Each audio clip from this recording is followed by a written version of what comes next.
Movie शुरू होती है और हमें बड़े डेजर्ट में एक सैनिक को दिखाया जाता है जो उस डेजर्ट की देखरेख में है। वह वहां से दूर चट्टानों के बीच में एक व्यक्ति को माइंस लगाते हुए देखता है, जिसे देखकर सैनिक उस पर अपने गन से शूट करता है, जिससे उस व्यक्ति की मौके पर ही मौत हो जाती है। अब वे वहां से अपने बेस पर जाने के लिए सवारी का इंतजार करते हैं। उसमें से एक सैनिक का नाम रयान होता है। रयान जो अपनी स्कोप से सड़क की ओर देखता है तो उसे सड़क पर कुछ धब्बे दिखाई देते हैं। वह उसके बारे में सोचता है और वह आने वाली ट्रक को रोकने का अनुरोध करता है और वह अपने साथी से उस धब्बे वाले स्थान पर गोली चलाने के लिए कहता है। स्नाइपर उस स्थान पर 2 गोलियां को शूट करता है, लेकिन उस स्थान पर कुछ नहीं होता। जब वह आखिरी गोली शूट करता है तब उस स्थान पर एक बड़ा ब्लास्ट होता है और चट्टान के पीछे से कई स्नाइपर एक एक करके निकलते हैं, जिस वजह से उन दोनों सैनिक को यहाँ से भागना पड़ता है। भागते समय उन्हें कुछ दूर उस डेजर्ट में एक छोटा सा गांव दिखाई देता है। सैनिक भागते हुए उस गांव में आते हैं। यहाँ उनकी मुलाकात एक बुजुर्ग आदमी से होती है जिसकी एक आंख भूरी तथा दूसरी आंख नीली थी, और वह बुजुर्ग आदमी एक ग्रेनाइट को फेंकता है जिससे स्नाइपर वहां आने से रुक जाते हैं। रयान अपने बेस से कांटेक्ट करता है और वह उससे उस आदमी के बारे में बताता है। पीट उस बुजुर्ग आदमी से उसे जगह के बारे में पूछता है, लेकिन वह बुजुर्ग आदमी उससे कुछ नहीं बताता और वह उन्हें अपने घर के अंदर जाने के लिए आमंत्रित करता है। रयान डरते डरते अपने साथी के साथ घर के अंदर जाता है और अंदर अपने राइफल को सेट करते हैं और गोली लोड करते हैं। अचानक एक बच्ची उनके लिए खाने का प्लेट लेकर आती है, जिसे देखकर वे चौंक जाते हैं। अब सैनिक को उस बुजुर्ग आदमी के साथ रहते हुए कई दिन बीत गए थे। तभी उस बुजुर्ग आदमी के बगल में एक ब्लास्ट होता है जिससे दीवार टूट जाती है। बुजुर्ग आदमी वहां से बाहर निकलता है। सैनिक आपस में ये सोचते हैं कि अब वे स्नाइपर उस बुजुर्ग आदमी को भी मार देंगे। अब वे वहां से बाहर निकलते हैं और देखते हैं कि स्नाइपर वहां से चले गए थे। इस खुशी में पीट स्मोकिंग करते हुए वहां से बाहर निकलता है। उधर हमें जनरल बशीर को दिखाया जाता है जो दाऊद खान से हाइना रोड के निर्माण पर चर्चा कर रहे हैं और वहां हुए युद्ध के बारे में बताते हैं, जिसे सुन दाऊद खान उसे बनवाने के लिए मना करता है। दरअसल दाऊद खान का एक बेटा है जो उस हाइना रोड को अपने बेटे के नाम से बनवाना चाहता था। दाऊद एक बहुत बड़ा शक्तिशाली व्यक्ति है, जिससे उसके बेटे को उसके बात को मानना पड़ता है और उसका बेटा इस समर्थन को स्वीकार करता है और वह कैप्टन से हाथ मिलाता है। बैठक के बाद पीट एक महिला सैनिक से दाऊद खान के इस मामले पर चर्चा करते हैं। पीट उस महिला से बताता है कि वह दाऊद खान के इस सपना को पूरा करने के लिए स्पेयर जाने वाला है। लेडी सैनिक कहती है कि हमें पूरा विश्वास है कि आपको उसे जरूर पूरा करेंगे। आप पीट अपने सैनिकों को एक कहानी बताता है कि मिल्खा सिंह एक बहुत बड़ा सिकंदर था और वह बताता है कि मिल्खा अपने गुरु के आज्ञा का पालन करता और उसकी एक जिद होती थी कि हम एक दिन सब कुछ हासिल कर लेंगे। कहानी के बाद पीट अपने साथी के साथ स्पेयर पहुंचता है। उधर रयान जेन नाम की एक लेडी के पास आता है। ये दोनों एक दूसरे को लाइक करते हैं, लेकिन वे यह बात एक दूसरे से कह नहीं पाते हैं। तभी पीट उनके टेबल के पास आता है और वह उस खुफिया मिशन के बारे में बात करने के लिए रायन को उस टेंट से बाहर लेकर आता है। रायन पीट को बताता है कि वह पिछले युद्ध के दिनों में वह एक बुजुर्ग आदमी से मिला था। वह बुजुर्ग आदमी अपने घर में रहने के लिए जगह दिए थे। पीट बताता है कि यह उनकी अपनी पुरानी प्रथा है। उसी रात रयान और जेन दोनों आपस में बात कर रहे थे। जेन बताती है कि हम आपको पसंद करते हैं। रायन भी जेन को पसंद करता था।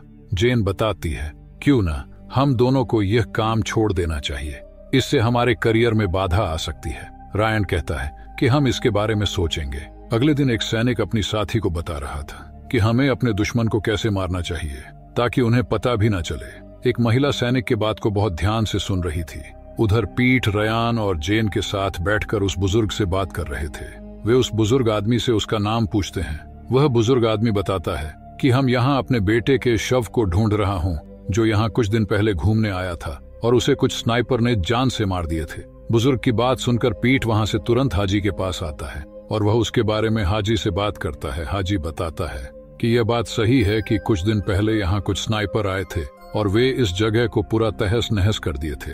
अगले दिन रायन अपनी टीम को सूचित करता है कि वे कल अपने अगली मिशन के लिए जाने वाले हैं और वह बताता है कि हमें वहाँ बहुत ही सतर्क होकर रहना पड़ेगा क्योंकि वहाँ बहुत से लोग मारे गए हैं।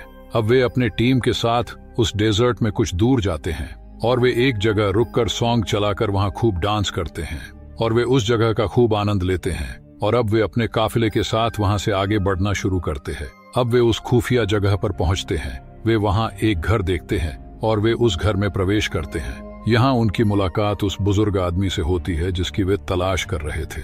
वे उस बुजुर्ग आदमी को कुछ पैसे देते हैं ताकि वह उनके इस मामले में मदद कर सके, लेकिन बुजुर्ग आदमी पैसे को लेने से इनकार कर देता है। वह बुजुर्ग आदमी एक महान योद्धा के बारे में बताता है जो पुनः उस डेजर्ट में आ चुका है। पीट उस आदमी को अपना नंबर देता है ताकि वह उस महान योद्धा के बारे में उनसे संपर्क कर सके। अब वह बुजुर्ग आदमी यहाँ से चला जाता है। पीट अपने साथियों से कहता है कि वह बुजुर्ग आदमी हम लोगों की मदद जरूर करेगा। अब वे सभी वहां से अपने कार की ओर जाने लगते हैं। रयान पीट से कहता है कि क्यों ना हमें उस योद्धा का यहाँ रुककर वेट करना चाहिए। पीट रयान से बताता है हम एक दिन उस योद्धा को जान से मार देंगे। वे दोनों आपस में बात करते हुए तालिबान में पहुंचने ही वाले थे। अचानक उनकी एक कार ब्लास्ट होती है। हालांकि उसमें बैठे सभी लोग सुरक्षित बच जाते हैं, लेकिन स्नाइपर इन सैनिकों के ऊपर बम ब्लास्ट करते रहते हैं जिससे वे वहां से भागते हैं। लेकिन उधर स्नाइपर उन सैनिकों पर फायरिंग करते हैं। सैनिक भी उन स्नाइपर पर गोली चलाते हैं जिससे वे वहां से बचकर बाहर आते हैं। तभी उधर हाजी एक ट्रक लेकर आता है। वे जल्दी से उस ट्रक पर बैठकर वहां से निकल जाते हैं। वहां से अपने बेस पर आते हैं और अपने साथी से उन स्नाइपर्स के बारे में बात करते हैं। पीट रयान से बताता है कि वे स्नाइपर उस बड़े चट्टान के पीछे रहते हैं। एक दिन पीट हाजी से यही बात बताता है। हाजी उसकी बात सुनकर सोचता है कि क्यों ना हमें उस डेजर्ट के मालिक से इसके बारे में बात करनी चाहिए। अगले दिन पीट उस डेजर्ट के मालिक का पता करने के लिए उस लेडी से कहता है। जानकारी से पता चलता है कि उस डेजर्ट का मालिक दाऊद खान है। पीट क्लीनर से फोन पर बात करता है और उससे स्पेयर आने के लिए कहता है। क्लीनर तुरंत बाइक से स्पेयर आता है जहां पीट रयान और हाजी दाऊद खान जमीन के बारे में बात कर रहे थे। पीट रयान से बताता है कि हमें उस बुजुर्ग आदमी के बेटे की मौत के बारे में दाऊद खान से बात करनी चाहिए जो वहां के किसानों की देखरेख करता है। और रयान कहता है कि हमें दाऊद खान से कहना चाहिए कि वह अपने किसान से कहे कि उसके इलाके में आने जाने वाले स्नाइपर पर नजर रखे। अगर स्नाइपर आते हैं तो वे उन्हें तुरंत इनसे संपर्क करें।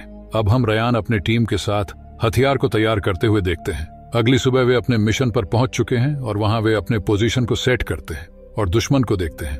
अचानक वे उनके दाऊद खान के काफिले को देखते हैं। उधर कुछ स्नाइपर एक छोटी बच्ची को अपहरण करके उसके पास ला रहे थे। ये बात सैनिक पीट को बताता है, लेकिन पीट उनसे कहता है कि वे उन पर गोली न चलाए, इसलिए वे उन पर गोली नहीं चलाते हैं। यह सब देख रयान पीट के ऊपर बहुत गुस्सा होता है और वह संचार कक्ष से बाहर निकल जाता है। लेकिन जेन उसके पीछे आती है और उसे बताती है कि वे सैनिक पीट के आदेश का इंतजार कर रहे थे। लेकिन रयान जेन की बातों पर जरा भी ध्यान नहीं देता है और वहां से चला जाता है। पीट रयान को मनाने की कोशिश करता है। वह उससे बताता है कि हम देखना चाहते थे कि दाऊद खान की काफिला उस स्नाइपर के पास क्यों गए थे। कहीं दाऊद खान उन स्नाइपर से मिला तो नहीं है। इधर हम उस पर विश्वास करें और वह हमारे साथ विश्वासघात करें। अब उनकी मुलाकात क्लीनर से होती है और वे दाऊद खान के खून खराबे के बारे में उससे पूछते हैं। वह बताता है कि वह पहले उन्हीं के गैंग के साथ काम करता था, लेकिन एक दिन उनके बीच कुछ विवाद हुआ जिससे अब वे अलग हो गए। क्लीनर की बात सुनकर पीट कहता है कि हमें दाऊद खान को मार देना चाहिए क्योंकि वह हमारे साथ भी ऐसा कर सकता है, क्योंकि इंसान कितना भी बदल जाए लेकिन वह पैसा पाने पर दोबारा बदल सकता है। उधर उस बुजुर्ग आदमी को पता चल जाता है कि दाऊद खान का बेटा सेविंग करवाने बाहर जा रहा है। वह अपने कुछ आदमियों को भेजकर उसे गिरफ्तार करवा लेता है और वे उसे बुजुर्ग आदमी के पास ले आते हैं। इधर दाऊद खान को एक कॉल आता है जो बताता है कि हमने आपके बेटे को किडनैप कर लिया। रयान वापस आता है और जैन से एक कमरे में मिलता है। जैन रयान को एक तस्वीर दिखाती है और बताती है कि वह मां बनने वाली है, जिसे देखकर रयान खुश होता है। इसी बीच पीट तालिबान पर हुए युद्ध पर चर्चा करने के लिए कैप्टन से मिलता है। वह कैप्टन से दाऊद खान के बारे में बताता है कि एक दिन दाऊद खान उन स्नाइपर से मिलने गया था।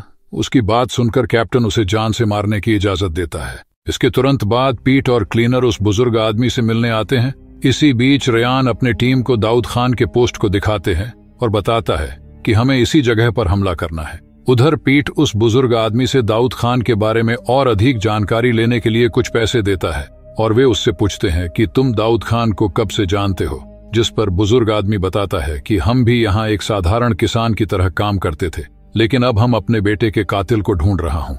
उसी रात रयान जेन से मिलता है और वे कहते हैं कि हमें अब शादी कर लेनी चाहिए। उसकी बात सुनकर जेन खुश हो जाती है और दोनों एक दूसरे से रोमांस करते हैं। जेन जानती थी कि रयान आगामी मिशन के लिए जाने वाला है। वह उसके लिए रयान को सावधान रहने के लिए कहती है। रयान सावधान रहने के लिए उससे वादा करता है। अगले दिन कैप्टन और उनका काफिला उद्घाटन समारोह के लिए रवाना हुए।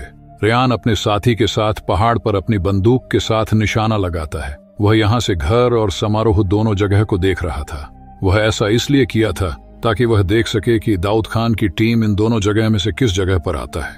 थोड़ी देर इंतजार करने के बाद वे सड़क पर दाऊद खान के काफिले को आते हुए देखते हैं। वे देखते हैं कि उनका काफिला समारोह के बजाय उस घर की ओर जा रहे थे।